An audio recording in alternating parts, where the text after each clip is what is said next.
Good day, ladies and gentlemen, and welcome to my home in Livingston, Montana. Okay, give me a second here. I gotta get a frog out of my throat, lubricate my big slack jaw lips here, and whatever you want to call them. Okay, this storytelling here, which is what I'm gonna do, strains my old vocal cords sometimes. Okay, since I made a couple other fly fishing videos this morning, it got me in a mood to tell a fly fishing story. Now, this story right here, ladies and gentlemen, is about the biggest trout that I ever caught on fly rod. I actually caught the trout for all practical purposes, but I ended up losing the trout. Okay, this true story, took place in 1992 or 93 or 94. One of those 3 years. These stories are just in my head, okay? I didn't write anything down. It doesn't matter, but it was one of those years. Back in them days, I was working for the Bureau of Mines and Geology. It was a state job. I was a field tech. I did a lot of sampling and water sampling and soil sampling because of mine contamination over there in Butte, Montana. That put me in a position to be able to study a lot of waterways around Butte. And believe it or not, even though Butte's no rough old mining town, there's some pretty good fly fishing around there, counting the Big Hole River, the Jefferson River, and all that. Okay, if you look, as you're going towards Missoula from Butte, Montana, there's a place called Warm Springs, Montana. It's like 24 miles outside of Butte going towards Missoula. I forget what the U.S. highway is right along in there, U.S., 15, I think it is, or whatever have you.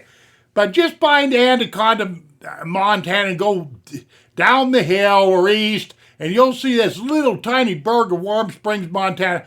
Well, the river that's right there on the other side of the freeway, so to speak, is Upper Clarks Fork River. Okay, this Upper Clarks Fork River was plumb full of great big old brown trout. There was a few rainbows in there, but it was mostly dominated by brown trout. And they got huge in there. The reason being is a lot of the locals wouldn't fish that because the headwaters to the Upper Clarks Fork River started in Butte, Montana. Silver Bow Creek. Just Google it. Find Blacktail Creek, Silver Bow Creek, and you'll see all these creeks eventually lead into the Upper Clarks Fork River. Okay, this is where we were fishing. Me and a buddy of mine by the name of Tom. That's all you need to know is his name, Tom. And Tom and I had both discovered, like I say, that this place was plumb full of great big old brown trout because people they didn't fish there a lot because a lot of people thought that the fish were contaminated because of mining contamination, lead, zinc, phosphorus, all this weird stuff that mining stirs up, if you will. Okay, this was in the spring of the year, about mid-May, when we were fishing this fishery. Old Tom and I decided to go up there, and I had a few seasons to get myself used to that fishery, and I discovered certain marabou patterns of streamers. That's, by the way, for us fly fishermen, that's kind of lures for us fly fishermen, streamers, if you will. But I tied up several streamers that they like quite a bit. I tied up this goopy-looking fly called a girdle bug, which is a lot like a woolly bugger, only it's got a lot of legs, a lot of rubber legs and all that. They really like that. Okay, we're up there during high water runoff, and the water's discolored, it's rolling pretty high, and whatnot have you. So we work these various holes along the bank for a good 2 or 3 hours with our trusty sinking flies and our streamers and all this other stuff, and nothing's working. Nothing's working at all. We don't catch one doggone fish. And I looked at old Tom and I said, you know what, Tom, I'm going to change tactics. We're not doing any good up on top here. I'm going to take and lengthen out my leader. I think I lengthened it out to 5X.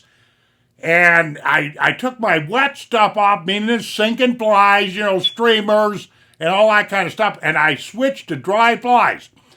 I went through my box there and I selected a number 14 freshly tied light elk hair caddis. I seen a few of them flitting around and I figured, well, this is as good as it's going to get. This story, ladies and gentlemen, is perfect proof that trout have got excellent eyesight. Trout can see 300 times better than the average human being.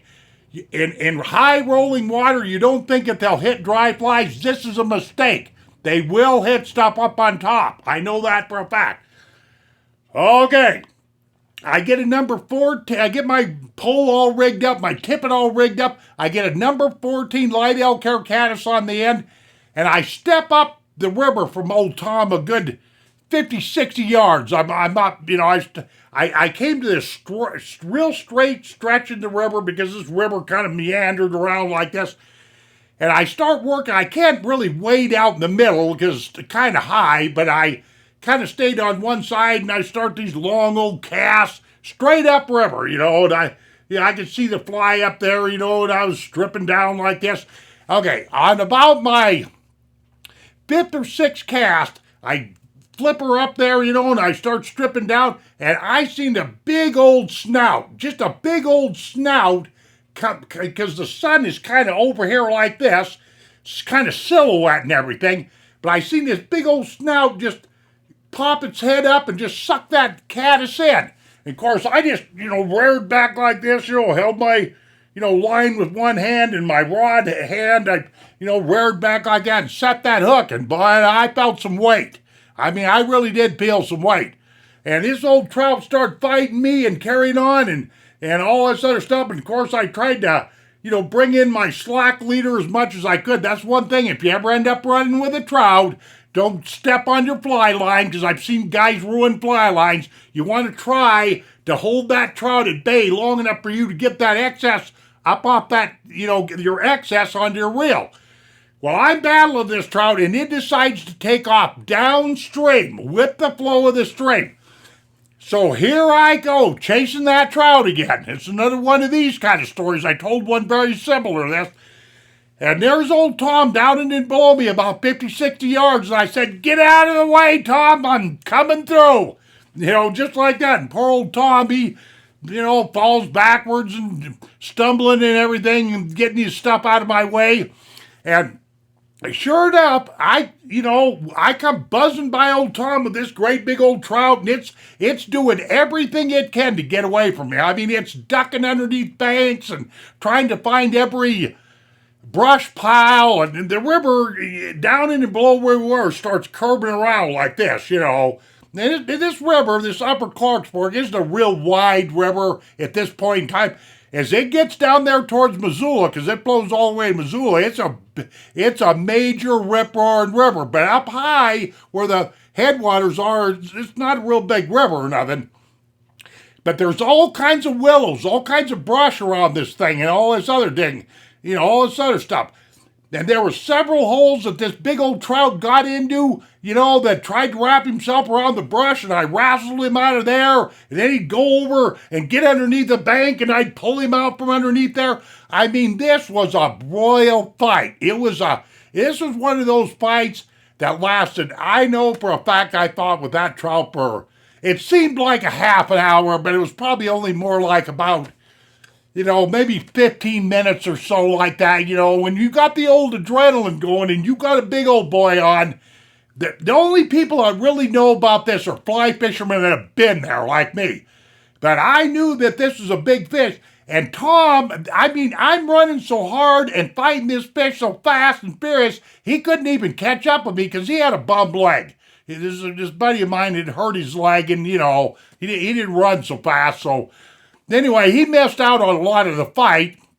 But I finally get down to a part of the river where it slowed down a little bit. There was a nice big gravel bar out there. And I'm up to water a little bit up over my knees and everything. And I could, and I fought this brown through thick and thin, hell and high water, so to speak. And I could tell that this brown was starting to get tired. And this brown was a big sucker. What did it weigh? Well, somewhere between 7 and 8 pounds. This is the biggest trout that I ever had on that I did not catch. And like I say, he suckered for a number 14 light elk hair caddis dry fly during high water. But it was just clearing up right where I had him on this gravel bar that I could see the great big red gill plates. And that was a buck. That's what we call a male trout is called a buck trout. This was a big buck German brown trout. I could tell by his coloring and everything, like I say, weighing somewhere between 7 and 8 pounds for sure. I mean, this was a big trout. So back in them days, I carried a net. Now, some of you people that follow my YouTube videos know I don't carry a net. Some of you probably don't care. Some of you probably don't watch my videos anyway. But back in them days, I had a net back here, clipped onto my fly vest, and I take the lanyard, it's stretchy lanyard, and I bring it out like this, and I got this, I'm holding my rod like this, and I got this fish right at bay, right in front of me, but it's still, not really close to the bank. But I take that net and I put it down in the front of that nose of that fish just as carefully as I could. And you know what I ended up doing? I just ended up spooking the hell out of him. And this trout made a right-hand turn just as fast as he could and ran right through my legs. I had to stand with my legs planted, so I didn't fall down. Ran right through my legs, but I was able to jump up, throw my body around, so that he didn't bend my pole like this and break my line, and he kind of took me around in a circle like this, but I could tell he was wore out. I'd wore him out. I'd actually won the fight. So there he is, back in about the same place, sitting on this gravel bar and all that stuff. And to this day, I have no idea what made me do this. I thought, well, since I couldn't coax him in from the nose, maybe I'll just take, I might even have switched my hands and switched rod hands or whatever have you. But I thought, well, maybe if I come in behind him with that net, I can net him up that way, Mistake. Because what ended up happening, the same thing happened. I'm standing there with my feet apart and everything, and I went to scoop him up, and he spooked really bad, turned to his right, came right between my legs, only this time I could not jump out of the way fast enough. I couldn't lift up it would have been my right leg here and kind of twist around and, keep into the motion of this trout. Basically, he bent my pole hard enough, and the line went right between my legs and broke my line. And I had that fish wore down. That's the crux of this story. I had beat him, but in the end, he beat me because I just didn't exercise enough patience to lead him down. But the problem was the bank was on both sides of that river. On the other side, across the way, it was real brushy over there. I couldn't land him over there. And where I was, the bank just came straight down. I'm talking about 3 or 4 feet. No way I could probably get him. But I later discovered that there was a little tiny beach down from me about another 20 or 30 yards. Had I taken him down there, I would have been able to just drag him up on that beach. And once I got my hands through his gills, my fingers, that would have been the end of it. But I got in just a little bit too big of a hurry, and he got away. That was the biggest trout I ever had on fly rod, and I've caught over 10,000 fish in my day. Not fly fishing. I bait fished a lot. I've lure fished, fly fished, every kind of fishing you can think of. But, fly rod fishing, that was the absolute biggest trout I ever had that I'm aware of. I mean, this was a massive trout. You never want to get in a big hurry. But I'm going to tell you what I did. After that time, I never carried a net again. And to this day, I still don't carry a net. If I can't fight him down and get him to the bank, because them nets, sooner or later, they're going to cost you a fish. The way I fish, the way I fly fish anyway. Besides that, I like the challenge of being able to hook up and just naturally drag them up to where I'm at, or where I'm at in the water, get a hold of them and release them or keep them or do whatever I do. That's the end of this story, ladies and gentlemen. This is a true story. Happened in Warm Springs, Montana, the Upper Clarks Fork River. Thank you very much for listening, and we shall see you on down the trail.